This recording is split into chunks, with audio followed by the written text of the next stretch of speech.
Nakatikim ka na ba ng sausage ng Korea? Masarap din. Gawa tayo ng Korean sausage stir fry. Gisahin mo lang yung onions and bell pepper. Sayang, konti lang yung bell pepper ko dyan. Mas masarap kung madami. Then, kapag medyo luto na sila, ilagay mo na yung sausage para maluto din siya. Usually, nahati ko yung sausage sa gitna, tapos ginagawa ko ng design na parang octopus. Tapos, ilalagyan ko ng konting tubig para mas maluto yung sausage. At para na din sa konting sarsa mamaya. Halu-haluin mo lang na maigi, tapos lagay mo na yung minced garlic. Naalala ko yung sizzling hotdog natin dyan sa Pilipinas. Parang ganito kasi. Lagyan mo lang ng ketchup. Mas masarap sana kung banana ketchup natin. Oyster sauce, oligodang, or yung pampatamis. Pag wala, asukal na lang.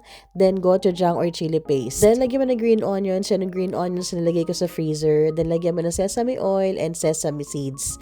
Haluin mo and ready na yan. The best side dish, the best ulam, and pwede pang pulutan.